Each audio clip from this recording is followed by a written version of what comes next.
मिलिए elephant seal से, एक ऐसा समुद्री जायंट जिसकी नाक हाथी की सूंड जैसी होती है। ये विशालकाय मैमल्स हाथी नहीं है, पर इनका नाम नर सील की बड़ी ढीली नाक से आया है, जिसे प्रोबोसिस कहते हैं। नर सील अपनी सूंड जैसी नाक का इस्तेमाल गहरी गड़गड़ाती आवाजें निकालने और अपनी ताकत दिखाने के लिए करते हैं।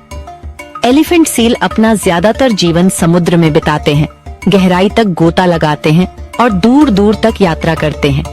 जैसे जैसे वे बड़े होते हैं, उनकी नाक भी बढ़ती जाती है, जिससे उन्हें साथी खोजने में मदद मिलती है। मादा सील अलग दिखती हैं, उनका चेहरा चिकना और गोल होता है।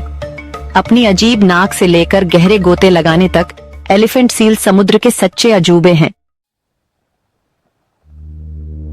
एलिफेंट सील दुनिया के दो बहुत अलग अलग हिस्सों में रहते हैं, जो भूमध्य रेखा से अलग होते हैं। उत्तरी एलिफेंट सील प्रशांत तट के किनारे बाजा कैलिफोर्निया से अलास्का तक रहते हैं। अपना ज्यादातर समय समुद्र में बिताते हैं, लेकिन प्रजनन के लिए भीड़ भाड़ वाले समुद्र तटों पर लौटते हैं। दक्षिणी एलिफेंट सील अंटार्कटिका के आसपास के बर्फीले पानी में रहते हैं। साउथ जॉर्जिया और मैक्वेरी जैसे दूर दराज के द्वीपों पर इकट्ठे होते हैं। गर्म पानी की एक चौड़ी पट्टी इन दो प्रजातियों को अलग रखती है, इसलिए वे कभी नहीं मिलते। हजारों सालों से हर एक ने अपने अनूठे वातावरण के अनुसार खुद को ढाल लिया है। एक ने हल्के प्रशांत तटों के लिए, दूसरे ने जमे हुए दक्षिण के लिए। ये खास समुद्र तट जरूरी और सुरक्षित हैं, जिससे एलिफेंट सील फल फूल सकें। एलिफेंट सील का शरीर ऐसा बना है कि वे अपना लगभग पूरा जीवन पानी में बिता सकें। उनकी सबसे जरूरी खासियतों में से एक है उनकी त्वचा के नीचे मौजूद चर्बी की मोटी परत, जिसे ब्लबर कहते हैं। यह ब्लबर एक गर्म अंदरूनी कोट की तरह काम करता है, जो उन्हें गहरे समुद्र के जमा देने वाले तापमान से बचाता है। यह परत कई सेंटीमीटर मोटी हो सकती है और इतनी असरदार होती है कि सील लगभग जमे हुए पानी में भी आराम से तैर सकते हैं। ब्लबर एक जरूरी ऊर्जा भंडार के रूप में भी काम करता है, जो तब खास तौर पर जरूरी होता है जब वे लंबे समय तक बिना खाए जमीन पर रहते हैं। उनके शरीर विशाल टारपीडो की तरह होते हैं, जो बहुत कम मेहनत से पानी में ग्लाइड करने के लिए एकदम सही आकार है। यह सुव्यवस्थित आकार उन्हें अपनी लंबी यात्राओं पर ऊर्जा बचाने में मदद करता है। वे अपने बड़े जालीदार पिछले फ्लिपर्स का इस्तेमाल खुद को आगे बढ़ाने के लिए करते हैं। उन्हें एक मछली की पूंछ की तरह एक शक्तिशाली स्कलिंग मोशन में अगल बगल घुमाते हैं। उनके छोटे अगले फ्लिपर्स का इस्तेमाल पानी में स्टीयरिंग और संतुलन बनाए रखने के लिए ज्यादा किया जाता है। यह डिजाइन उन्हें कुशल तैराक बनाता है, जो अपने अगले भोजन की तलाश में बहुत बड़ी दूरी तय करने में सक्षम है। एलिफेंट सील के बारे में सबसे अद्भुत चीजों में से एक उनकी लगभग किसी भी अन्य स्तनपायी से ज्यादा गहराई तक गोता लगाने की क्षमता है।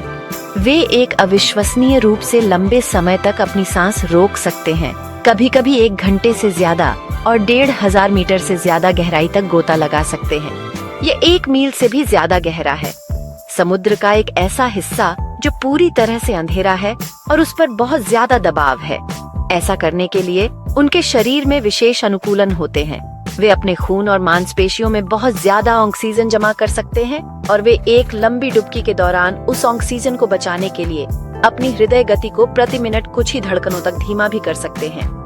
गहरे समुद्र के अंधेरे में भोजन खोजने के लिए एलिफेंट सील केवल अपनी आंखों पर निर्भर नहीं रहते। उनकी सूंड पर बहुत संवेदनशील मूंछें होती हैं, जो तैरती हुई मछलियों और स्क्वीड द्वारा पानी में पैदा हुए कंपन को महसूस कर सकती है।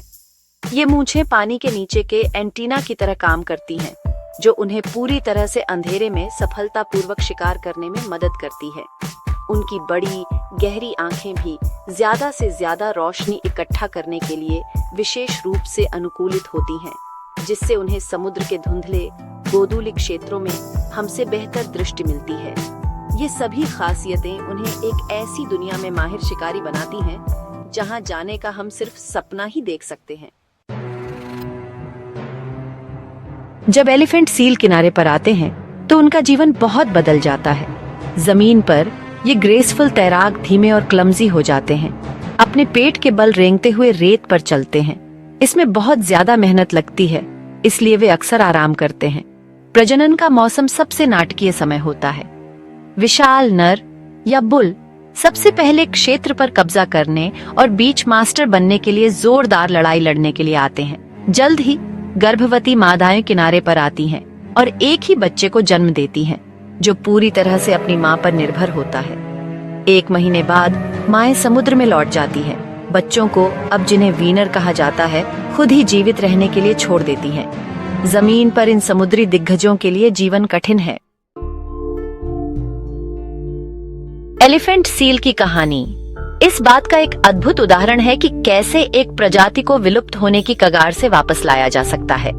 18वीं सदी में लोग एलिफेंट सील का शिकार उनके ब्लबर के लिए करते थे, जिसे उबालकर लैंप और लुब्रिकेंट के लिए एक मूल्यवान तेल बनाया जा सकता था।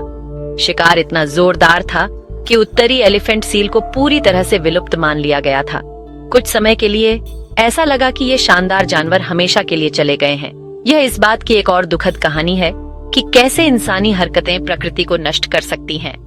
इन अविश्वसनीय जीवों के लिए यह एक बुरा समय था। हालांकि उत्तरी एलिफेंट सील का एक छोटा सा समूह, शायद 100 से भी कम, जीवित रहने में कामयाब रहा। उन्हें मेक्सिको के तट से दूर एक दूरस्थ दुर्गम द्वीप पर शरण मिली, जिसे ग्वाडालूप द्वीप कहा जाता है। क्योंकि वे छिपे हुए थे, वे शिकारियों से सुरक्षित थे। शिकार होने के खतरे के बिना इस छोटे समूह ने धीरे धीरे बच्चे पैदा करना और अपनी संख्या बढ़ाना शुरू कर दिया। यह उम्मीद की एक छोटी सी किरण थी, एक पूरी प्रजाति के लिए दूसरा मौका था, जिसे हमारे ग्रह से हमेशा के लिए गायब होने की कगार पर धकेल दिया गया था।